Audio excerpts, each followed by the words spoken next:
Things to know, risk. We already talked about that. The risk is, okay, you don't make any money if the index tanks in a year.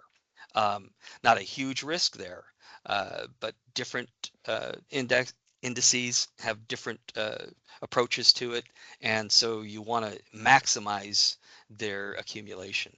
Um, Increasing versus level death benefit. I showed you that if you do 400,000 high death benefit and make it level, it's not nearly as good as starting out lower and having it increase and allow you to contribute additional money.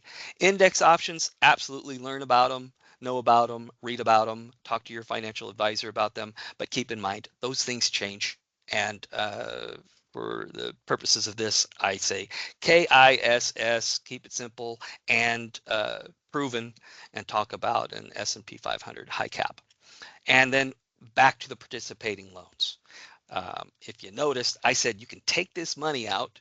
In this case, the guy in the illustration illustrated uh, at $6,000 per year for 20 years, and then took out 20,000 per year for 20 years tax free. And some of you may be saying, how do you do that? Well, here's what you do.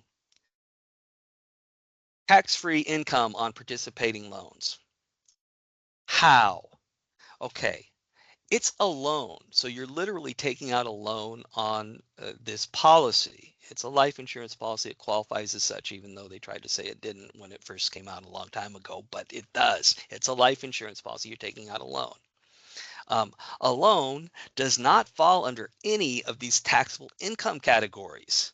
So typically you're going to get taxed on earned income. That's, you go to work, you get paid an hourly wage or an annual salary, whatever, you're going to get taxed on it. Fine. Passive income. Okay, if you have rental property, maybe you're like some in California who moved out of California and you kept your California house and rented it to somebody, and so you've got some passive income coming in. That would be taxed. Investment income, if it's invested in the market and you make a gain on it, you're going to pay capital gains taxes and any other taxes appropriate for whatever you make in the market. This, again, is not literally invested in the market. Another reason why you shouldn't even use that term. So, being that it's none of those things, it's not taxable. So you get 20 grand a year for as long as it lasts after in retirement without being taxed. Take income for 20 years to life, tax free, and then you don't pay it back. It gets paid back by way of the reduced death benefit when you pass away. If you outlive the death benefit, more power to you. It served its purpose and it did well, but you could see in the illustration that I ran, um, there's a death benefit all the way to the end.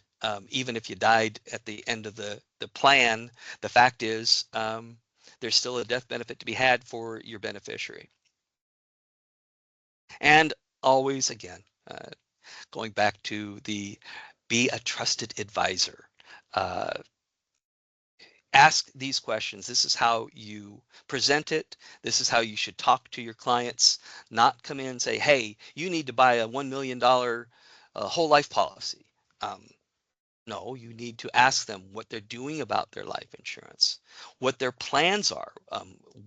What are you looking to achieve and how can I help you achieve those goals?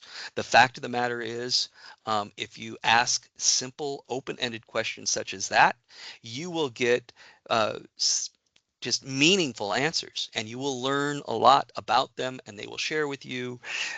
You will become trusted and get to know them very well within a few minutes. And then you say this, okay, you listen and you take notes and you say, hey, based on what you've told me, this strategy could be an extremely smart move for you. Now, typically that's the strategy we're talking about. If it's some other strategy, that's the strategy you show them, you present them, you provide them, whatever's appropriate given their particular circumstances. But oftentimes it's this max funded IUL. And then you ask this is known as a soft close, maybe, the closing question. Mr. Client, if I can help you achieve your specific goals and you name them off, are you ready to get started today? And if you've listened to them and you've provided viable solutions for them and intrigued them with this kind of a strategy, they're typically going to say yes. And you show them more and start running illustrations and doing things for them. And you get referrals. Very, very important because you're not only making one sale, you talk to them about their spouse, so you make a second one and you're covering the family appropriately. And then you ask, always ask, if you don't ask, you don't get for the referral, because they'll be happy to tell you about one of their loved ones, usually a family member that is in the similar situation, and they trust you now and they value your opinion, so they say, yeah, talk to my brother George or whoever it might be.